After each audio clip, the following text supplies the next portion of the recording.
दिल्ली का सियासी रण सज चुका है और हर पार्टी चुनाव जीतने के लिए अपनी अपनी तैयारियां कर रही हैं। सभी राजनीतिक पार्टियों की तरफ से अपनी अपनी गोटियां लगाकर सेट की जा रही हैं और की भी जा चुकी हैं। ऐसे में नुपुर शर्मा का नाम पिछले एक हफ्ते से लगातार ट्रेंड कर रहा है। कहा जा रहा है कि दिल्ली विधानसभा चुनाव में नुपुर शर्मा की एंट्री हो सकती है, क्योंकि बीजेपी ने अभी जितने भी उम्मीदवार उतारे हैं सभी सीटों पर उम्मीदवार नहीं उतारे हैं।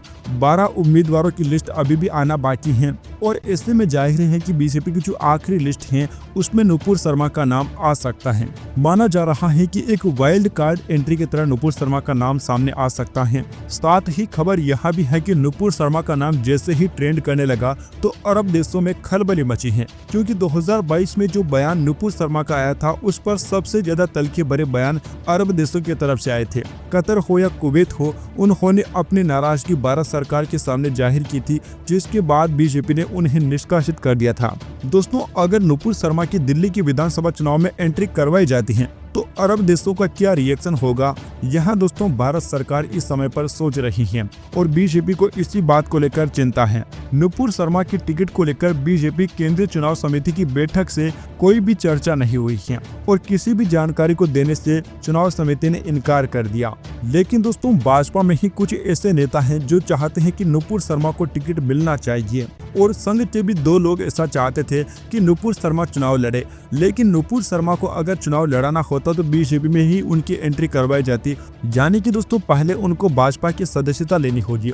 लेकिन दोस्तों, इस समय पर हमारे पास जो जानकारी आ रही है उसके मुताबिक नुपुर शर्मा इस समय पर तो भाजपा की सदस्य भी नहीं है, क्योंकि उनको पार्टी से निष्कासित कर दिया था। दोस्तों, नुपुर शर्मा ने जो बात कही थी उसके जो क्लिप काटकर फैलाए गए थे उससे काफी ज्यादा अफवाह फैली थी और नफरत भी फैलाई गई थी और नुपुर शर्मा के खिलाफ पूरा मुस्लिम जो है ना देश है वहाँ एकजुट हो गए थे। चाहे अरब के देश हो, पाकिस्तान हो, बांग्लादेश हो, जितने भी मुस्लिम देश हैं वहाँ पर आंदोलन शुरू करवाया गया और एक खास तरह के इकोसिस्टम द्वारा करवाया गया। उनका मकसद यह था कि बीजेपी की जो भारत सरकार है, भारतीय जनता पार्टी की, इसे मुस्लिम देशों में बदनाम करो और ये साबित करो कि भारत में मुस्लिमों की स्थिति बेहद खराब है। दोस्तों, कई ऐसे चेहरे थे जो नुपुर शर्मा की आड़ में पूरे देश को बदनाम करना चाहते थे।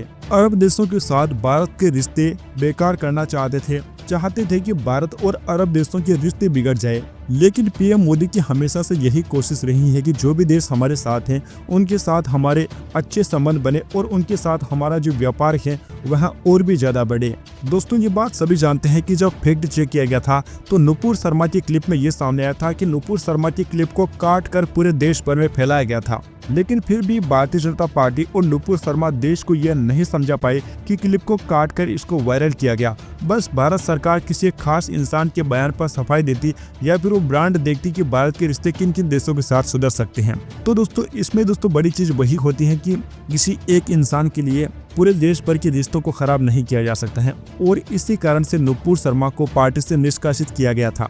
लेकिन दोस्तों, इस बार के चुनाव को लेकर माना जा रहा है कि नुपुर शर्मा को भारतीय जनता पार्टी टिकट दे सकती है, क्योंकि दोस्तों नुपुर शर्मा एक बहुत बड़ा चेहरा बन चुका है। भारत में हार्डकोर हिंदुत्व जो वोटर है ना, वह चाहते हैं कि नुपुर शर्मा को टिकट मिले और इसी कड़ी में दोस्तों भारतीय जनता पार्टी का भी रुख हमें यही देखने को मिल रहा है कि इस बार नुपुर शर्मा को जो ना टिकट मिल सकता है।